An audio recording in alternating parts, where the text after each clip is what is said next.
Catus, Maximus here. This time, just a little review of the Makita 3608B. So this is one of their old school. They're claiming 23,000 RPM. I don't know if this one's achieving that speed, but the bearings don't actually sound bad. This is a very oddball router. Actually, if we zoom in a bunch here, this is one of the Japanese-made one, 1982. So it's year and month. Makita actually, I think, uses slightly different dating system in Europe, but I'm not entirely sure. It's a little bit strange. Anyway, there's our ISO mark. That was one of the things that set Makita apart. When you have ISO certified manufacturing standards, it just means that you perform more quality checks. When you have, you know, shafts machined and casings molded, what you do is, instead of saying we're going to put out 10,000 cases and then hope for the best, what it does is it says, well, every 500 cases, every 250 cases, we're going to have a fixture that makes sure that we can make sure we're in tolerance. And so it's just more often, quality checks more often and at more stages. So if there's anything that starts getting out of tolerance, you can catch that sooner, and only a few products may be affected, where if you're just pumping them out, making 10,000s at a time, you may find that the first 2,000 or 3,000 moldings may be good, but then they start deteriorating after 5,000 or 6,000, and by the time you get up to 8,000, 9,000, 10,000, they're almost so bad, you know, they won't hold things straight. And so that's really, it wasn't so much the engineering or any of their componentry really was better than anybody else's. It was the fact that they just were more serious about the quality control and did more checks and more components more often to make sure everything really was coming out to, you know, good specs.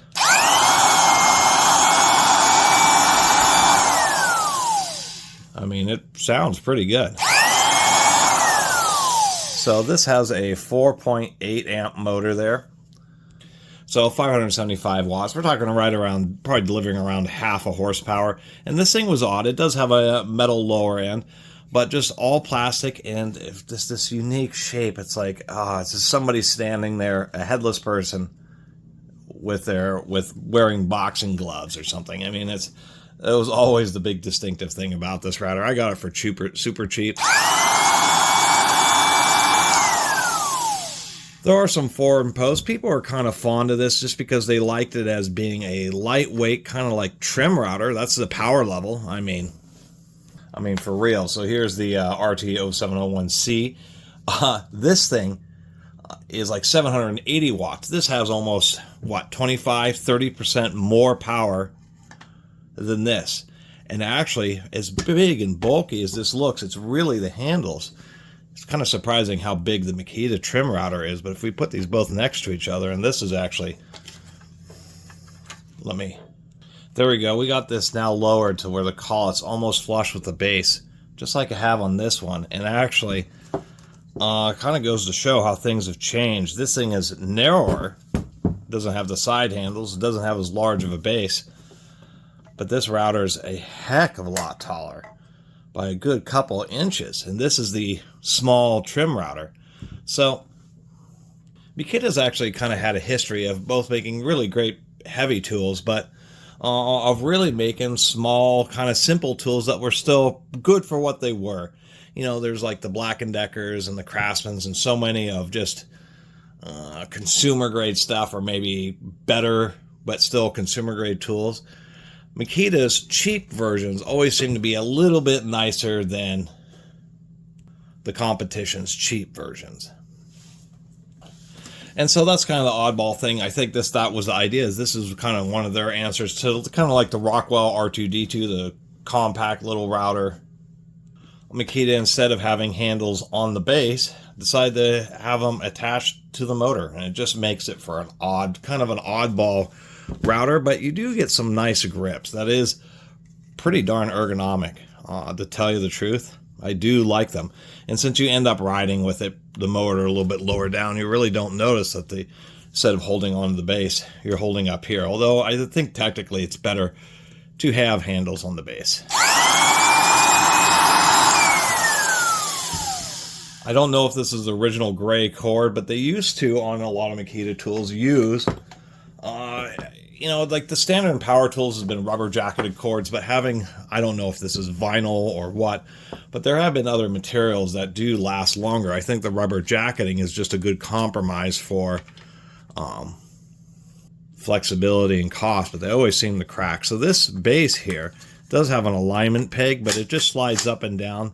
This collar is an adjustment collar, but it doesn't really have markings on it. Instead, what you're doing is you're adjusting, going based off this little window and little, well, here, and then these markings here that are on the motor. So to take this apart, it's kind of oddball, because we have to undo this screw ring here. And then it's kind of interesting because it's a clamshell design with this motor kind of stuffed into it. I do like that they have little gaps, so once you pull the screws out, you can pull this out a little bit and then separate the two clamshell halves. I do kind of like this base because it has a nice big hole, and then apparently there is some kind of insert that you can put in there that would accept router templates.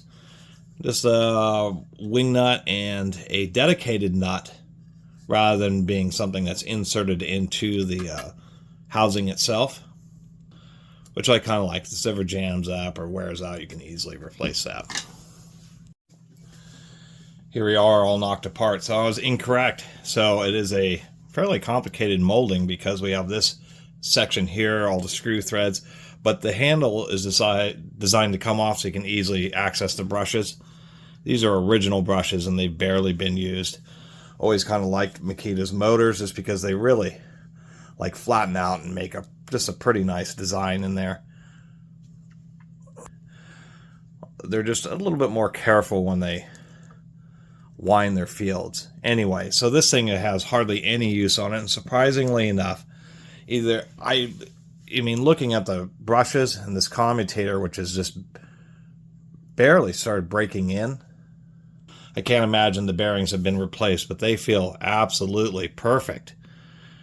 And I found, like, on Makita routers, I have a few of them, the bearings seem to last a long time. Now, with bearings, there's tolerances. They're known as ABEC 1, 3, 5, and 7. And that just has to deal with exactly how tight the tolerances are, how concentric the bearing races are, how actual spherical the balls themselves are. And the higher the ABEC grade, the higher the tolerance of the bearing. And they can last a lot longer. There is a huge amount of science around bearings, as I've learned over the years. A huge amount of science. You can have an ABEC grade 3 ceramic bearing have a shorter lifespan than like an ABEC 5 or an ABEC 7 steel bearing, just because the roundness of the balls and the concentricity of the races can just make a huge difference on how long bearings actually last. It's unshielded on the top portion here just because it's already in a pretty tight bore in the top. And then we just have a metal bottom plate. I like it when manufacturers do this. So it's a pretty tight fit here. And then what they do is they drill just a little side hole and put a little rubber damper in there. And that makes the bearing hold tight, but makes it also easier to pull on and off. And I call it's a little bit jammed. There we go, got that out of there. Like that Makita trim router I showed at the beginning of the video, Makita actually got cheaper on the collets. That trim router has like a solid base on the bottom of the collet, and they're notorious for just not being particularly great. This one is, we have 3 slots and one's an entire gap, and so this is something where when it cinches down evenly across the entire length of the router bit. Or in some of their newer ones, they actually got worse because the slit on the newer ones, it actually has a ring on the bottom, and the slit's only in the top portion. And that's the biggest complaint of like that little Makita trim routers. You have to torque the nut really tight, otherwise you have issues with the bit slipping. So kind of a shame. Periodically clean out the collet area. A lot of people complain about wobble router bits, and usually it's because sawdust has gotten in there and is packed in, so you got to really clean it out. Anyway, the motor seems great. I do like the green painting to match the rest of the tool. And they do have like a little gasket or a little deflector here to try to prevent debris from hitting the top side of that bearing. And just a nice kind of fat blades that may be contributing to why it runs pretty silently, but a nice metal fan. It's a real basic unit, but honestly, pretty nicely made.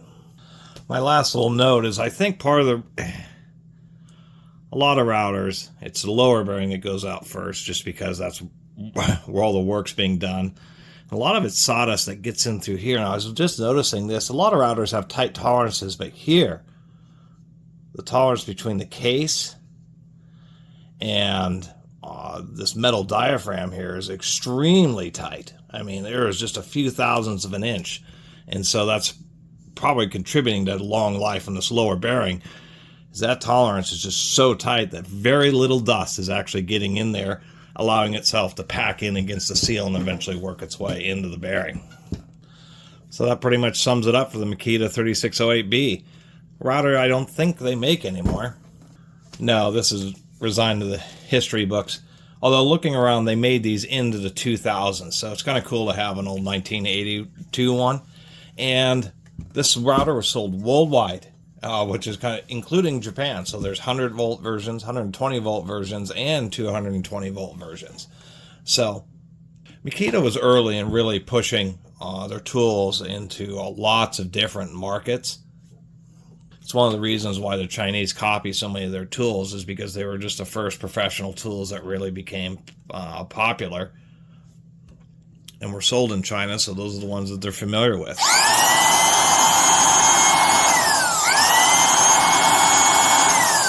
Really pretty nice. And I was going to even give them credit, is this trigger switch here is just a simple on-off trigger that's used in a lot of their lower-end corded drills and many other power tools. I kind of like that. That's a real standardized switch, so you could actually find a replacement.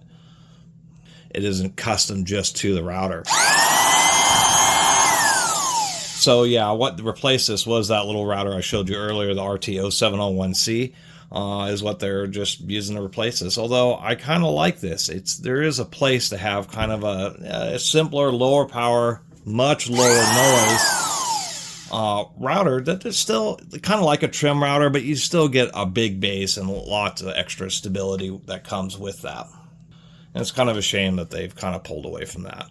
Anyway, Makita still makes pretty good routers. They're large 15 amp ones. I don't think are as good as the old 3612s, the Bs and the BRs, but Makita still makes the RF1101, which is one of the best mid-size routers made. It's super nice. And oddly enough, I think that's their most popular one. Like Porter Cable stopped making routers altogether, except for they still sell their 690s, because there are just so many of them out there, so many fixtures that were designed around that 690 motor that, surprisingly enough, they got rid of their entire product lineup except for that one router, just because they're still probably selling thousands or tens of thousands of them a year. So otherwise, I'd recommend the RF1101. That thing's awesome. Anyway, my little video about the 3608B. I think it's a neat, kind of cute, slightly oddball router. But it has low noise and it runs super smooth. One of the great things about Makita, their tools, it seems that they've balanced their motors to just a finer degree than a lot of other manufacturers do. Anyway, thanks for watching.